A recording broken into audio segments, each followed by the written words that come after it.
Shalom. I am here in Israel, and we have been here for 2 days, and we have been to many places. We have been to the Holocaust Museum, and we have been to the West Bank. We have spoken to a Palestinian man, who we find out later his brother was a terrorist who was murdered for being a terrorist. He didn't mention that. We also we spoke to Caroline Glick, who is a big media personality here.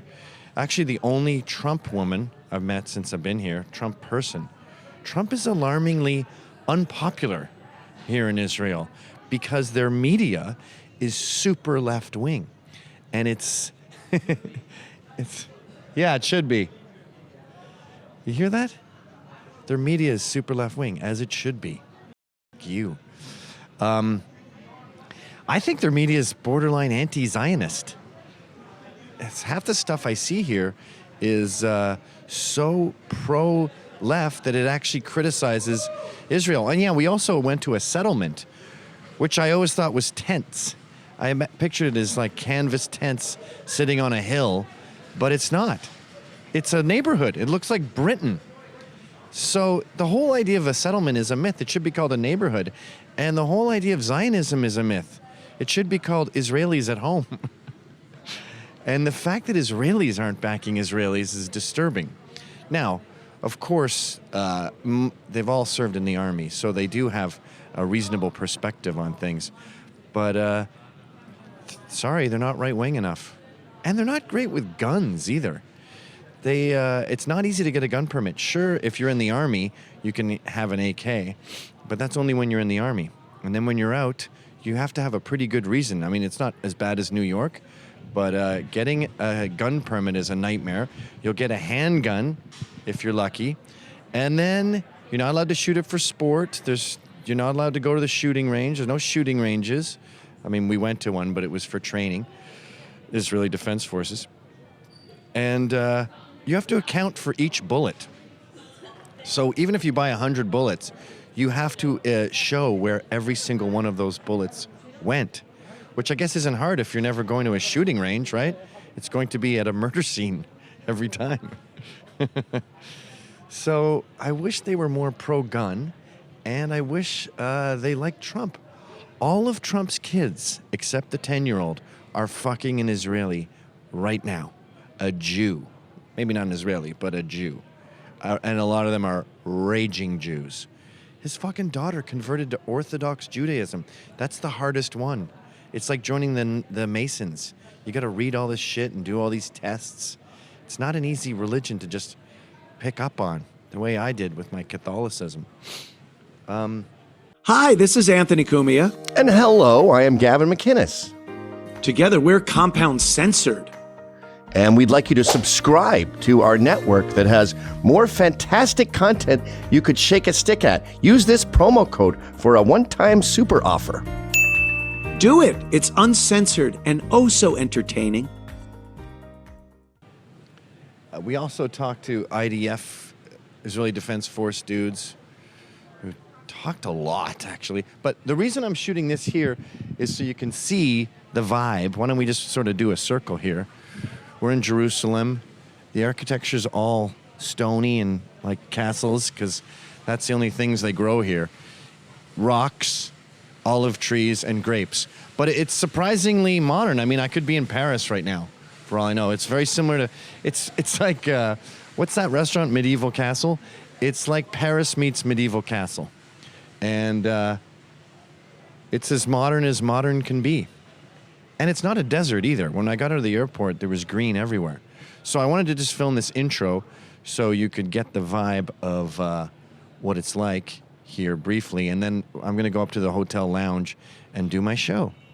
Watch this. And we're back. We're in the lounge of the hotel. It's called, I forget what the name of this hotel is. What's this hotel called? Harmony Hotel in Jerusalem. I put the TV on in the background so you don't get bored of my face, and you can maybe see the Hebrew subtitles. It's an MTV show. I think these two are friends and have decided that they should become lovers. TV is weird here too. I was watching Fox News, and all the commercials are ads that are infomercials for pharmaceuticals, and I don't recognize any of the anchors. And they say, "Welcome to Fox News 2 or Fox News Extras for, and thank you, New Zealand, for checking us out." Everything here is weird. It's a modern city like Paris, but things are kind of shitty. Like, look at this. This room's beautiful, obviously. But look at the wires. Can you see those wires hanging out of the TV? They do stuff like that. Like, you'll be in this big fancy restaurant or lounge, and you'll just see a cord going through here, or the lights will be a fuse box that have a marker writing on them and stuff. I mean, it's kind of haphazard. And this is basically a brainwashing trip. I mean, I think the Israeli government paid for this, and we had donors too, but I think they were mostly Israelis that assumed that we're going to listen to all this shit we get fed. And that is having the reverse effect on me. I'm becoming anti-Semitic, like at the Holocaust Museum, or as I call it, the Holocaust Museum. No, I'm just kidding. Yeah, like at one point the tour guide goes, and there are people who think that this didn't happen. And I felt myself defending the super far right Nazis just because I was sick of being so much brainwashing, and I felt like going, well, they never said it didn't happen. What they're saying is that it was much less than 6 million, and that they starved to death and they weren't gassed, that they didn't have supplies, and they were starved to death, and they were horrible, and there was mass graves, and all the pictures are real and everything, but it wasn't gassing. I'm not saying it wasn't gassing. Please don't take that clip out of context, but that's what the far-right nuts are saying. God damn it, they showed this footage, too, of these dead bodies getting bulldozed. I mean, the most graphic footage you've ever seen. Children, naked women, emaciated, just being thrown in big piles. Blah. But there's been a lot of genocides. Mao killed 70 million. The guy, I read about this guy that the Tsarnaev brothers are named after that killed 5%. He's a Muslim. He killed something like 5% of the Muslim population. Tsarnaev. Anyway, Stalin, with the Bolsheviks, killed 30 million. But the Russians don't talk about that. They don't even necessarily see it as a horrible thing. Holodomor was Ukrainians. I think it was 10 million Ukrainians that were killed. That was by Jews. That was by Marxist, Stalinist, left-wing, commie, socialist Jews. You see what this fucking place is doing to me? Even with the Nazis, I was like, well, wasn't the Treaty of Versailles, wasn't that disproportionately influenced by Jewish intellectuals? And the Treaty of Versailles was the deal Germany got after World War I. It sucked, and Germans hated it, and they were basically told that they had to give all their money back to the Allies and, to pay this undue penance for World War I. And that sort of you suck, and also having to give away all your money to taxes makes white people mad. And when they said that Jews are the ones who came up with this stupid plan, they said, well, then I hate Jews. And then you had the Nazi Party, and then you had World War II, and then you had 6 million Jews. Then you have the Holocaust Museum, and then you have this guy who won't stop. God, they're so obsessed with the Holocaust. And yes, I know it was bad. Don't get me wrong. I'm not pro-Holocaust. That'd be funny in your Twitter bio if it just says pro-Holocaust. But it's a strange thing. It's like a liberal thing. It's arguably a white thing, but it's a Jewish thing to sort of dwell on the past. And this whole nation state, they talk about 75 years ago, my people were killed. Always the Jews, always killing us. We are always the scapegoats. I was sort of getting Russian there. And then you look at other countries like Pol Pot in Cambodia and the massacres all over Polynesia. They talk about it like, yeah, that was some crazy times. North Koreans, they like Kim Jong-un. And I don't know if it's healthy to dwell. I mean, the Scots are guilty of it too. They were under siege from the English for 700, 800 years. And I guess they sing about it a lot and they hate the English for it. So yeah, it's an annoying trait that Scotland also has. But I think I'm in the museum and he's talking. He says the Jewish peoples they killed 6 million of us, and who came to save us? You know, and I'm like, me. You're welcome. He's like, no, Churchill. They knew of these massacres. They knew this was going on. I don't think they did, because I remember talking to G. Vaucher, the artist from Crass. And she goes, she grew up, she was born in 1946 or something. And she goes, as a kid growing up, it was a strange time in Britain because there was this jubilation, and the Jubilee, the Queen's Jubilee, was a massive thing in the 50s. It started becoming bigger and bigger, 60s, 70s too, because Brits were so happy that the war was over. So there's this intense celebration going on in Britain. But she said, and at the same time, we're seeing this evidence, these photos of what happened in Auschwitz. And there's this intense sort of sense of pall, this sense of doom and disgust and horror and shock over what had been going on. And she wasn't talking about the Vaucher family. She was talking about Britain in general. Didn't realize that the gassing was going on. And then in the same tour, by the way, in the same tour, we see the American soldiers seeing these gassed, starving, not gassed, these starving people, because they found some POW camps that the Jews were still alive. The Germans had just left and they were still alive. And it shows the Americans just shocked and horrified by what they were seeing.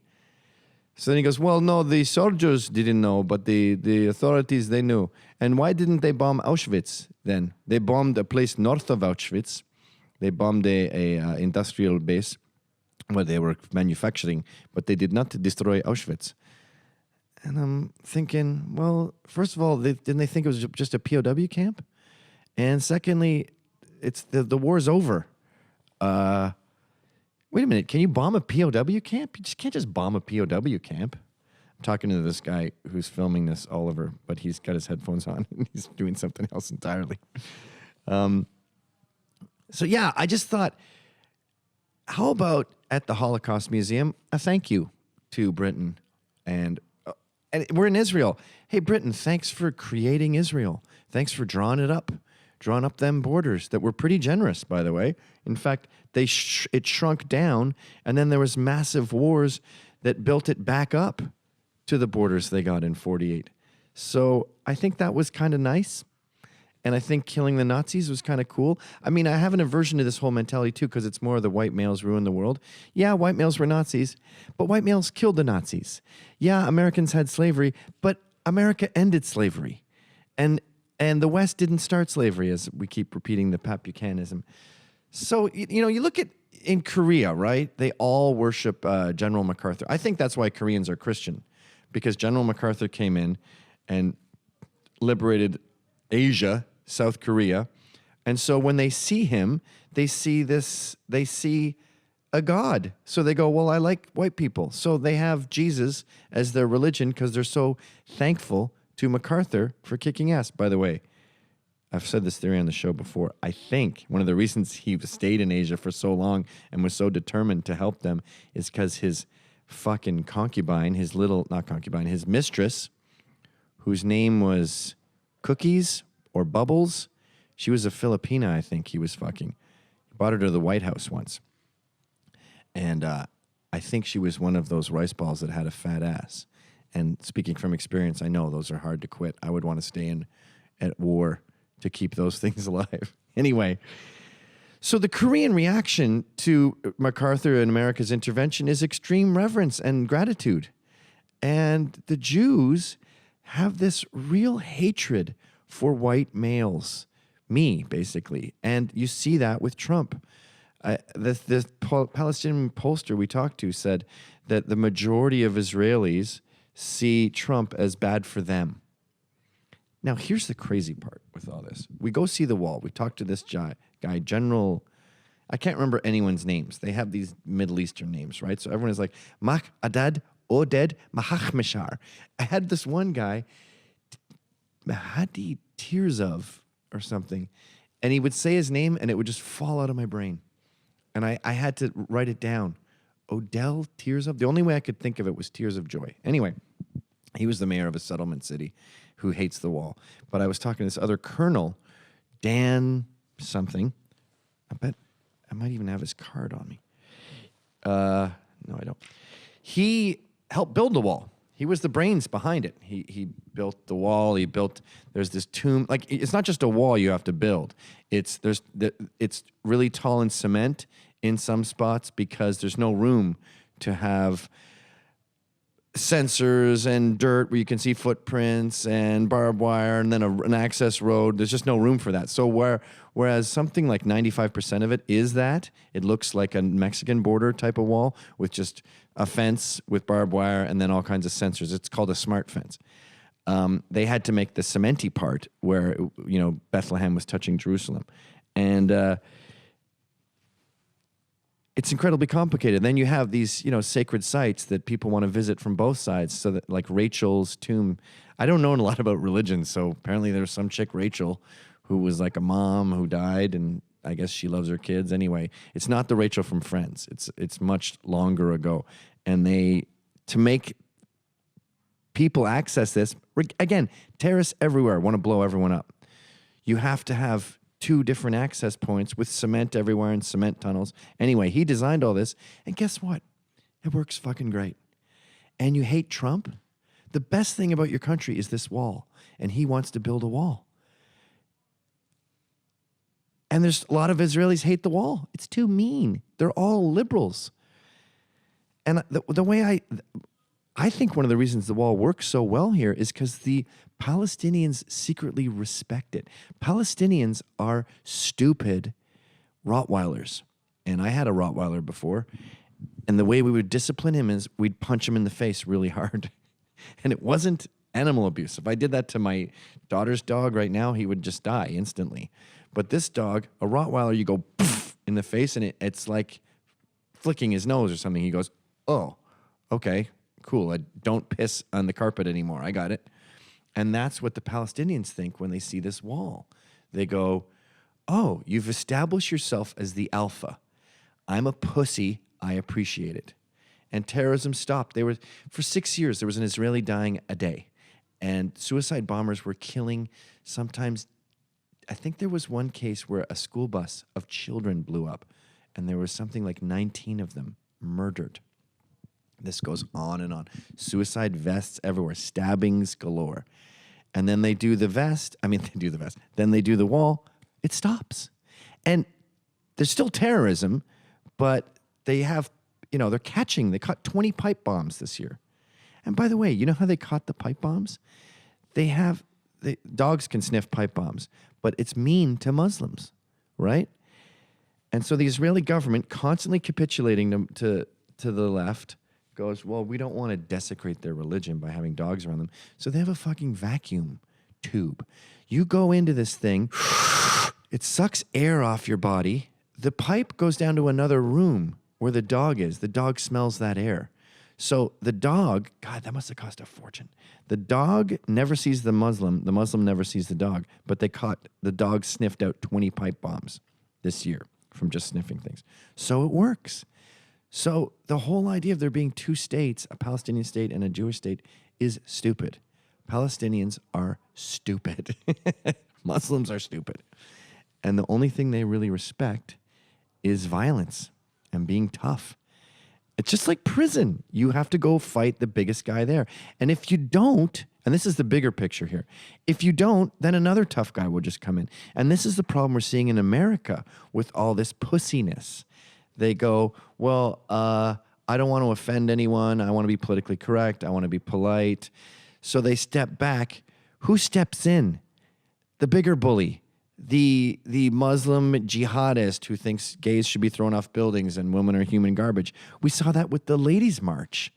They go, we want to incorporate everyone. Okay, I want Sharia law. Can I come? Yeah, you can run it. Hey, I'm black. Okay, you can come. I murdered a gay, though. I stuffed a bar up his ass. Go ahead, do a talk. You're invited.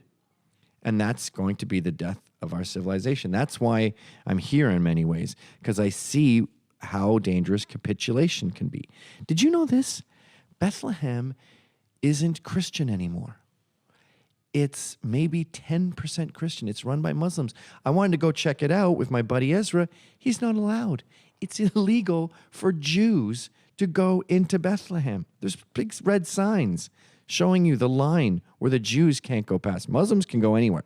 If they go through the checkpoints and we're allowed to sniff their bombs. Thousands of Muslims go into Israel every day. Muslims live in Israel. Muslims are in the parliament. They don't like Jews, and they're in Jewish parliament. Can you imagine having Nazis or even Germans in a Jewish parliament in 1943?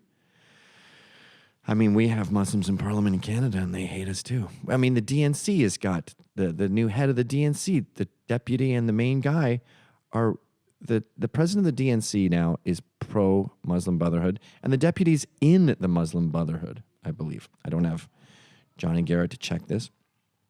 But anyway,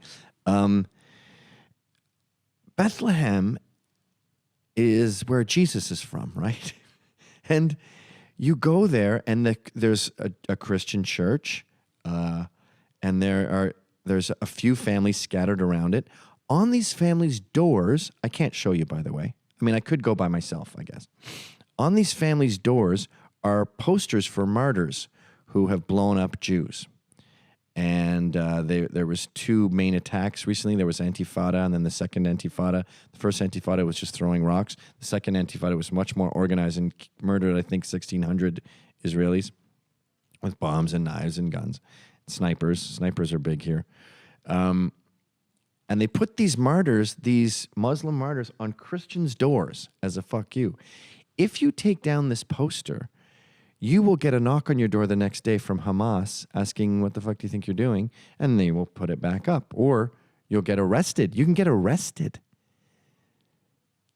And this is when I start getting pissed off at Christians. Why did we let this happen to our boys? These are our guys. This is our team. And they're getting shat on. And then I'm thinking about the refugees who want to come to America. And Trump dares to imply that we should get more Christian refugees than other religions. Like, say, the one that we're at war with right now, called Islam. And the media, you can tell when they talk about this, they go, oh, I only want, they're only a refugee if they think like me. That's an insult I heard recently. And I also saw when they rolled out this new Muslim ban plan. Yes, I call it a Muslim ban. I heard a reporter saying, are you still going to be giving preferential treatment to Christian refugees in this plan? And the undertone there is that that's shitty, right? Why is that shitty? Why is it shitty to prefer Christians when your country is 75% Christian? And here's another thing. Christians are being persecuted all over the Middle East because they're Christian. They're literally crucifying children. They are dismembering people. They are fucking murdering Christians in the most brutal ways, kicking them from their homeland, ring any bells, and terrorizing them. And we just totally ignore it. In fact, remember that guy who did the Muhammad video that Hillary blamed? He has another dumb name. I can't remember. It's Barack Mubabi Barack or something like that. It's like a name, a middle name, and then the same stupid name again. It'll come to me later. But he's a Coptic Christian in Egypt, and he made a movie mocking Muhammad because his people are being killed. But not one media source mentioned that. They just go, he's some crazy guy who made a shitty Muhammad video. He's probably Muslim and he just hates Muhammad. No. He's a Christian under siege reacting. He made a shitty movie, of course, because he's Middle Eastern and most of them are dumb. But it was still a noble thing to do. It was still a righteous thing to do. And it's art, by the way, America. And then I was watching this thing on 60 Minutes where they broke the story. This is talked about so rarely that when someone does go near it, they think that they're revolutionaries for discovering this weird thing. So the 60 Minutes piece was like, get this, you know Egypt? Yeah. It's not just the Sphinx. What do you mean? It's not just a fez hat. Huh? There's apparently Christians there. What? Yeah, they're called Coptic, and they're the oldest Christians in the world. And by the way, R.A. the Rugged Man and everyone else who thinks Egyptians were black and we was Kangs, no, you were Egyptians. They look at a Coptic Christian in Egypt. That's what Jesus looked like. That's what Egypt looked like. Anyway, 60 Minutes didn't mention this Muhammad guy once. The guy that had started Benghazi, according to Hillary, and it had led to, massive wars. You could argue that Libya was somehow related to all this uprising. I don't know why. I just pulled that out of my ass, by the way. I'm not sure what I'm talking about. It just sounded like the cool thing to say. But yeah, we never covered it once. So that pisses me off because I feel like a pussy now.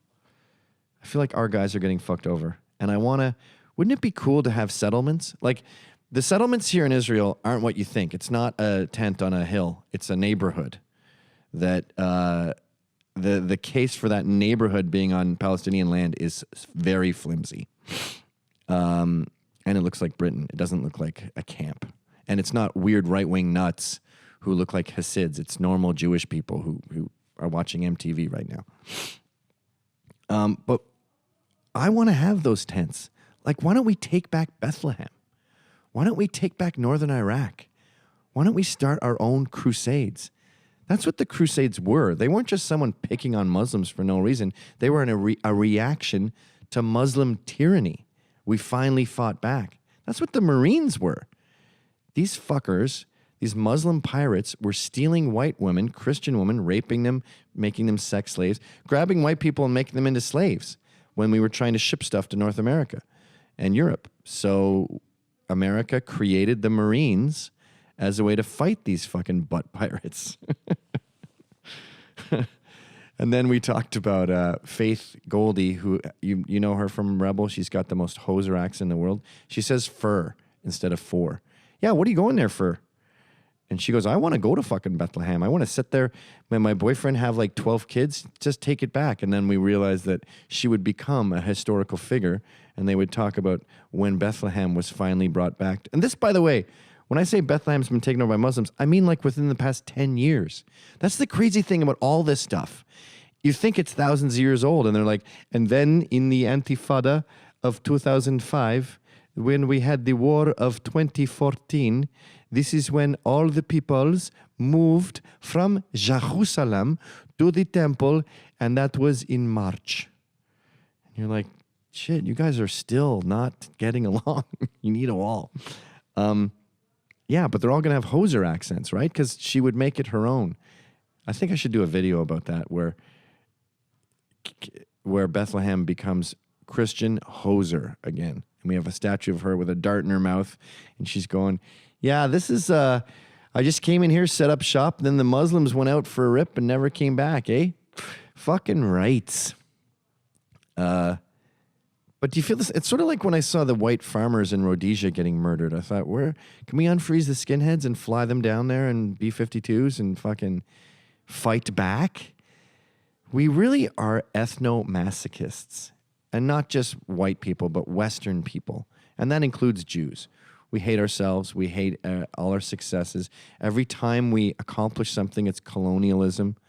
It's a sad state of affairs. And I don't like that Jews don't see themselves as white. They don't see themselves as our guys. And therefore, the Nazis who killed them aren't that dissimilar from the Americans who saved them. It's just Goyim. Those bad guys, they were mean to us, and we can never trust anyone again. No, the Muslims are the bad guys. Westerners are the nice guys. Judeo-Christians are the nice guys. Stop farting on my parade. So that's the vibe I've got since I've been here. And I think, just like the history of colonialism with the Indians, this whole notion that we can go back in time and give people land back is just remarkably naive. I don't even know how it works. Like, let's say, it's like John Lott says about guns. He goes, all right, I'm magic. And by the way, your philosophy sucks when we have to be magic to come up with a scenario that fits your narrative. But all right, John Lott's magic. He sucks all the guns out of America because he's trying to capitulate to the liberals. I wasn't talking about John Lott's argument. I'm talking about the liberal argument. And all of a sudden, America has 0 guns in it, right? Except maybe cops. And then what happens? How long before guns are back again? You're going to be in the same American boat in 6 months. Similarly, if you got all the Israelis out of Israel, do you think, like, just whoosh, they just magically died? Do you think you'd have this thriving Palestinian state? There was 700,000 of them when the Jews showed up that got displaced. About the same amount of Jews got displaced from Muslim countries. It wasn't that big of a deal. Sorry. And I think they're jealous. Irshad Manji talks about this in her book, The Trouble with Islam. A lot of these Muslims, they just want to be Israelis. They're like, can we just be you? And they've said that too. That most Palestinians, 80% of Palestinians have no faith in Palestinian authorities and Palestinian systems and Palestinian governmental structure. They say it doesn't work. And the same percentage think that Israel is the most democratic nation on earth, more than America and more than France. We're going to have to do a cut here because this camera only records in 30-minute chunks. So I'm going away for 1 minute, but you won't even notice, so I don't know why I just told you that. Wakasa! By the way, I forgot to mention, I have a hemorrhoid. Oh, I got to tell you about Toronto, too. I have a hemorrhoid that is as big as my thumb, and I don't know how to describe it. Imagine someone is wearing ski boots, and they're standing on your toe right now, but then they won't get off. They just sort of put the pressure on your big toe. That is my anus all day. If I cough, it's an electric shock of pain. Running is like getting fucked by all of Milo's boyfriends at once. And the only thing that gives me pleasure is farting. Shitting is petrifying. It actually wasn't that painful, though, but I just assumed it would be the most painful thing in the world. So I've got a bunch of cream on it. And I took some photos. Maybe I'll send down. You'll think they're photoshopped. It looks like someone glued a pink taco to my lips. Really painful stuff. But anyway, oh yeah, so I forgot to tell you guys about what happened. So I missed my flight because I'm I'm an alcoholic. And I just looked at the numbers and I went, oh, I can go into Toronto and see my brother and then come back. And I was off by maybe 3 hours.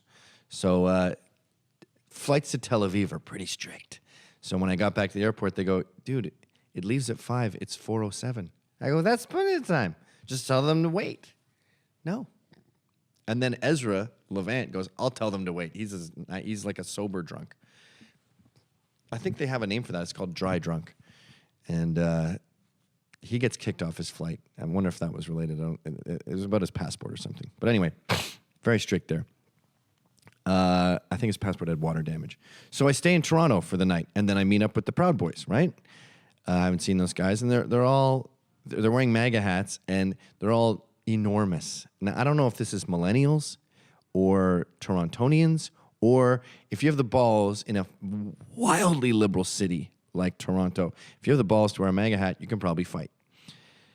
So there's like 3 or 4 of them wearing them, and we're getting there. We're at a bar called Pharmacy, which I always go to, even though the bartender doesn't seem to like my brother or me. But I don't mind that. I kind of like that kind of service. You know, at the Disney cruise I went on with my wife, we had these sycophantic waiters and waitresses who would go, hi. They were all foreign. They only get paid in tips, by the way. Disney doesn't pay them because it's maritime law. And like, hi, Dad, is Daddy not hungry? Because I don't really eat breakfast, so my kids will be eating and I just have like 1 piece of bacon. Oh, is Mommy hungry? And my wife and I would just like, we look at him and go, fuck off. So anyway, this bartender's a grump, and we like going there.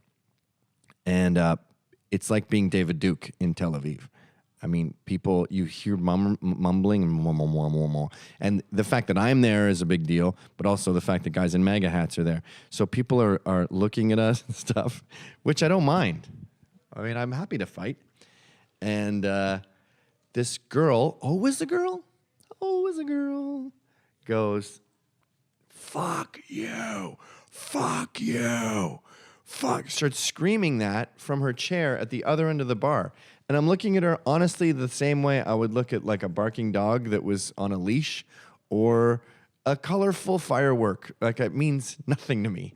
And I'm kind of amused by my own apathy.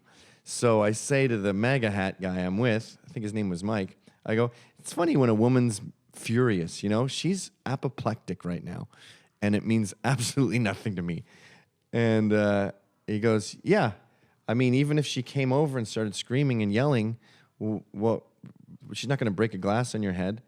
And I go, yeah, it would just be like the Matrix. You do that like bish, bish, bish, bish, bish, blocking all her crazy, wild, flailing hits. It's not like women sit there and go fucking dish. I go, it's not like she's going to have a knife. Now, if a dude was going, fuck you, from the other end of the bar, first of all, men don't do that. So I'd go, this guy's a very unusual man. He's clearly out of his fucking mind. And someone that damaged, who screams at people, could have a knife. Because if men are that nuts, they've probably been in some serious conflict before. This guy's very scary because he's not rational. Because most men have been punched in the face. And most men go, unless they slap your mother, not really worth it. And I thought that was an interesting juxtaposition that sort of denies feminism. So this liberal dude next to me with his little hat on, little wool hat. They always have their little wool hats. He goes, he's been eavesdropping. First of all, what we're discussing is none of your business. Secondly, it's interesting. He goes, oh yeah, sorry, I left out one detail, sorry. And then the MAGA hat guy goes, yeah. Oh, no, sorry, I haven't left out a detail. So the liberal goes, how do you know she doesn't have a knife? And I just look at him and I'm like, because I do. And he goes, no, you don't. And I go, dude, women don't have knives, okay? Are you denying patterns exist? Is that what we're at now? Is this everything is a reboot? Everything is from scratch? Anyone can be anyone? There's no such thing as noticing fucking patterns anymore? What is this? Earth is a movie? And then the guy next to me who I was talking to, he's making fun of the guy and he goes, yeah, she could have a knife. Anyone could have a knife. He goes, dogs could have knives. And the fucking liberal dude snaps. Because, again, these guys aren't used to conflict. And he goes, dogs don't have knives. And I'm sort of going, whoa, I was just talking about how I'd be scared of a screaming man, and I'm getting scared because you're nuts. And then I wasn't scared. It was funny. He had little glasses on and a funny little goatee. And he's like, dogs don't have knives. And then he starts pounding the bar. Dogs don't have knives. Dogs don't have knives. And, you know, our cups are like going, our pint glasses are going jingling. They're jiggling all over the bar like it's an earthquake as this guy keeps hysterically screaming that that's not an argument. Correct, by the way, freaking out guy. It's called hyperbole. It's called us making fun of you. We're not trying to structure an argument. We're saying you're not worthy of an interesting argument because you're an annoying douche. So the bartender kicks us out. He goes, look, you guys have just been causing problems. I'm losing customers here. I think you guys got to go. Now, some people were saying that's a pussy move that we left. I don't agree. What am I supposed to do? No, we're not going. We're going to stay here. It's his establishment. It's his bar. If someone asks you to leave their house, you don't go, fuck that. I'm invited to this party, and I'm going to stay here all night. So we left, and I was like, we're the new... MAGA is the new black. Like John Lennon said, women are the news of the world. MAGA is the new black people. If you like Trump, you are a black man in 1945 trying to have water at a liberal fountain. And guess where we ended up? At a black bar, mostly black people there, some Native Canadians, what do they call them? First Nations? Can't say American Indian. As I walk up to it, it's got fluorescent lights coming from the ceiling. It was like we were in an airport. No tchotchkes or anything. Just like, here is booze. Here is some cheap tables I got at Walmart. The basement where you piss is like someone else's other establishment's shared bathroom. And as I walk by, this native guy is just sort of staring at the sidewalk. He doesn't even see me and my brother or any of the guys. And he just goes, I just barfs. And that's our people. We go in there and everyone's cool with us and we're joking around, wearing the hats still, obviously. I don't know if they even knew what the hats were. That's the irony, is that those rich white kids, those hipster kids, were screaming at us because they saw us as racist. and they were being noble, right? They were white knighting on behalf of blacks and Indians and blah, blah, blah. And then you go to the bar of the people that are being defended, and they're like, hi, how's it going? You know, I noticed that when I was a teenager and a punk rocker fighting skinheads, and we were like, you're racist, and they were, you're anti-Semitic. And then, you know, you go to a bodega where some Indian guy's there, and you're thinking, did you know that we were fighting Nazis for you yesterday? And he's like, hello, how are you doing, buddy? Yeah, I got the shit kicked out of me for you. He's like, no, you didn't, pal. I don't give a shit about any of that. I don't even know what you're talking about. What is a skinny head? That's the lesson I learned in 1989, 1987. And, you know, these kids are still doing the same shit. And it's really just classism. It's rich kids looking down at who they see as poor kids. It's the same with the insane clown posse. They think they're tacky or whatever, and of course they are, but they're poor. They're kids of single moms who've banded together and started their own subculture, juggalos, and who hates them? SNL does sketches about how stupid they are. Motor Booty, that super elitist hipster music magazine from Chicago, is mocking them, or Detroit, sorry, is mocking them and making fun of them. Because that's what political correctness is. That's what the left does. They look down. Oh, Lord, the working class. And that's why Trump won. Trump won because everyone's sick of that. Everyone knows poor people. And they see themselves as temporary embarrassed millionaires. They're awesome. They're working.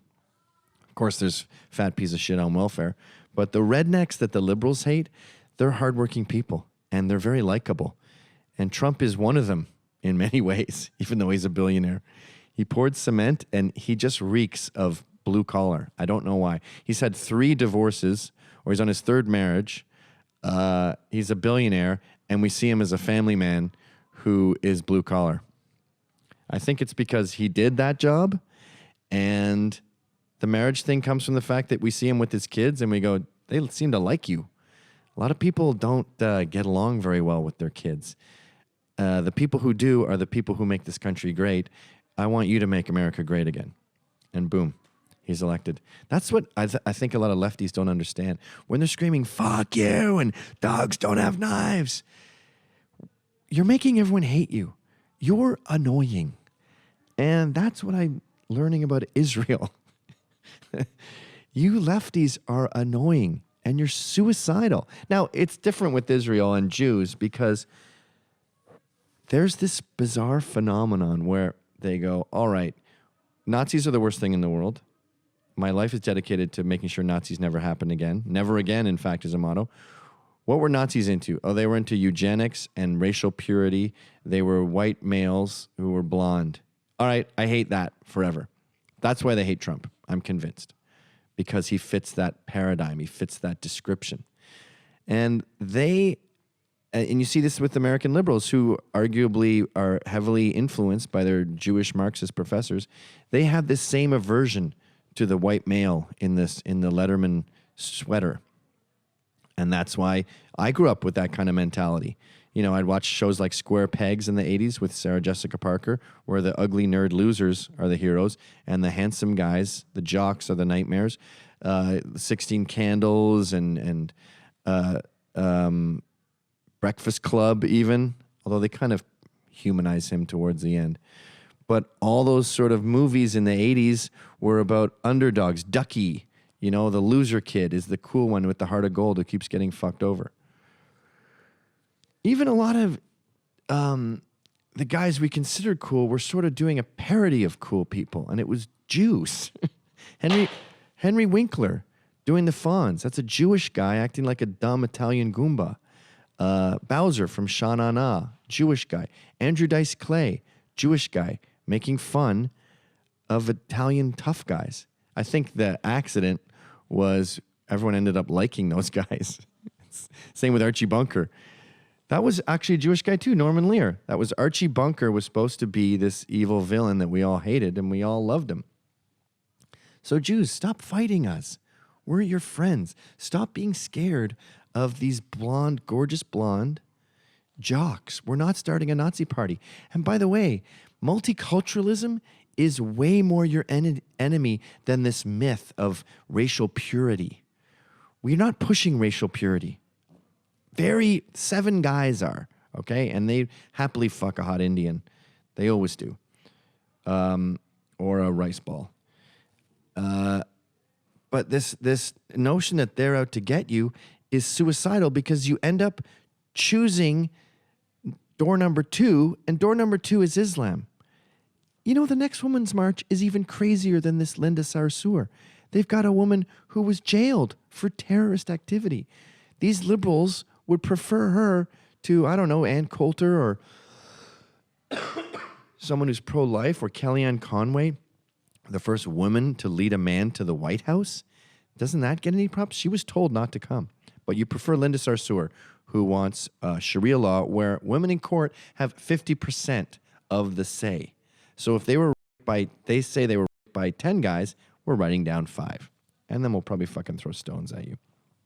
Anyway, and by the way, the other problem with this underdog, ducky, cute little nerd beta male as your best friend is we're learning that they tend to be racists. The cute little comedians, the ones in the sweater vest, they're the ones who end up fucking the passed out chick. So the whole value system is backwards. And sometimes I think Israelis know this because they practice eugenics. And, you know, you get a beer in one of them and I'm like, so you're the chosen ones, yeah. But it's not meaning we're superior. And I go, but maybe you are superior. I'm totally open to that as a possibility. Maybe Jews are better than us. Maybe there's, and I go, you have higher IQs? Well, yes, there are tests. And I go, well, isn't that better? I mean, stronger, I guess, but no one says that guy's awesome. He can do 100 push-ups. They go, that guy's awesome. He can cure cancer. And Jews do well on IQ tests. And I talked to one Israeli a few hours ago about that. And he goes, well, we value the religious figures. The smartest son always went to see the rabbi. He became a rabbi. And then we have, wait, I'm not doing a very good Israeli accent. I used to be better at it. Hello, I'm from Israel. And then with the daughter, she is the girl of a wealthy businessman. She would marry the rabbi. And you have to be intelligent to be a good businessman. So you have generation after generation after generation where you're mixing smart and successful and smart, back and forth, and you end up with, you know, he didn't say but it was genetically superior. And by the way, I'm totally fine with that. I don't mind not being the winner. I like my guys. We're cool. But I'm a Western chauvinist, not a racist. Anyway, and you're seeing this all over Israeli life. Like, for example, they have to monitor the fence. So they have these women watching these videos 24/7, all day, all night. And I go, why is it only women watching these videos? Well, it's very important to watch these videos and you can't look away. And boys, the male soldiers, they are too easily distracted. Women are more patient, so they can stare at a screen for a long time. And I'm like, oh, so women are different than men. And not just can't do pull-ups, but we're talking about brain activity here. So women have different brain characteristics. They think differently than men. Very, very interesting. And they also do this with trades. You know how you have the O levels in Britain where they'll say, okay, you're not smart, so we're going to give you a trade. You're going to be a welder, but you, his brother, you're smart, so you're getting a degree. You're getting a grant. What? I forgot that word. What's that word? When you get into university scholarship. Jesus. You're going to get a scholarship. And that worked out pretty darn well. And that's what the Israelis do. They recognize eugenics, even though they pretend it's their worst enemy. I guess this all just comes down to being honest and grateful and not paranoid. Like I was talking to another woman today, and she was talking about Canada, and I agree with her that this is a bummer, but she went to 2 museums, and there was Muslims praying everywhere. She takes her boys to the aquarium, and all these Muslims are praying. She goes, they turn the aquarium into a mosque. And then we're at the Natural History Museum, and we're trying to get on the elevator, and their prayer rugs are there. You have to walk around the prayer rugs to get, because they just stop what they're doing and they begin to pray. We were in the aquarium. We're the only non-Muslims in the entire aquarium. And I go, that sucks. But then she goes, I was petrified. It was so scary, you know, and I'm with my boys, my children. And it was very intimidating. I'm thinking, lady, I'm not nuts about Muslims, and I'm very sad that Canada is pouring them in. I think they brought in 500,000 recently. I need to get the exact dates on that. 50% of Toronto is foreign-born. That's a bummer. But so when I see that at the aquarium, I go, oh, for fuck's sakes. But I don't go, oh, my God, what are we going to... Now I'm Indian. I don't go, oh, my God, what am I going to do? Oh, my, that's so scary. They're going to jump up and stab me. It really is a paranoia. And I've had this, I talked about this already a million times, but with Hirschhorn, I got to get him on the show, or Peter Cooper, they're all about Trump taking them away. Other people don't care about their genocides. If you go to China right now, if you go to Singapore, Beijing, you will see statues of Mao.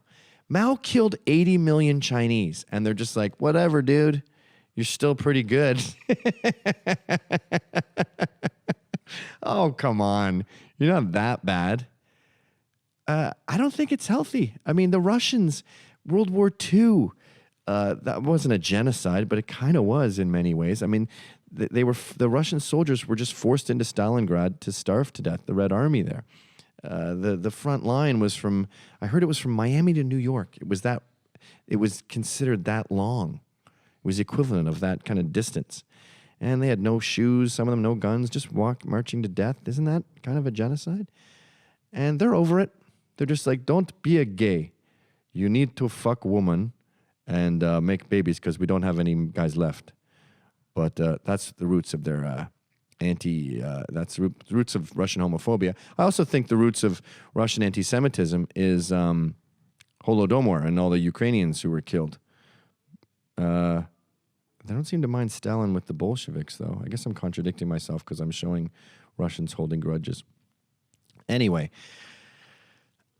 I think the beauty of America is that we move forward, and it's un-American not to. So when you bitch about slavery, how are we doing for time, by the way? 10 minutes left. Okay. I've got to wrap it up here, folks. When you bitch about slavery and you talk about the founding fathers and you talk about dead presidents, I hate that whole shit about sitting in history class, just learning about a bunch of dead white guys. Yeah, that's because dead white guys built this country. Show some gratitude and show some reverence. Let's accept that the past is in the past and move forward and go, this was hard work that brought us here. Thank you for that. I know Jefferson had slaves or Washington had slaves. All right, that was the shit back then. You know, removing this, I'm going to do a Prager video about this Christopher Columbus statue that was taken down at Pepperdine University. Yeah, sorry it wasn't perfect. Sorry it was a little harsh. It was 500 years ago, okay? You can't put your 2017 eyes, or they had that other school, I think it was Harvard, where the janitor is looking at this picture of stained glass, and it's a woman, she's a slave, and she's got cotton on her head. And with a broom, he smashed the glass, sent it down. It could have fucking stabbed someone. I don't know. It was 80 feet in the air, and he goes, I'm a black man. I shouldn't have to look at that. Why not? Well, it's not your problem, dude. And by the way, it didn't say slavery rocked. It was just a picture of a woman who was a slave. That can be inviting you to have the conversation. It's a thing that happened in the past. I mean, you don't want to see a baby eviscerated as an oil painting in a restaurant, but as far as slavery, yeah, it was part of our history. And you know what? It's something we should be proud of because we ended it. Oh, but the Thanksgiving, you know, we should be so ashamed. Christopher Columbus killed the Indians. Yeah, well, if it wasn't for him, we wouldn't be here. So how about thanks? And by the way, Indians, you were worthy adversaries. 400 years we fought you. That's fucking awesome. We beat the Nazis in an hour and a half with less money it took to build the Obamacare website. And we're supposed to feel bad about World War II? I'm the good guy. You are welcome, Jews. All right, folks, so I'm going to go to a kibbutz tomorrow, speaking of Jews, and I'll try to do this again from there. I hope I don't fuck up, And I hope I don't get killed. Oh, I'm going to do a speech on Thursday, too, in Tel Aviv, I think. I'm trying to book this. These people asked me to do a talk. So I'm going to tell them my plan to solve the crisis here, which is Palestinians get it Monday, Tuesday, Wednesday. Thursday's a travel day. And then Friday, Saturday, Sunday, the Jews get it. I'll tell you how well that joke goes down. So if you enjoyed that clip, Then subscribe to Compound Censored using this promo code.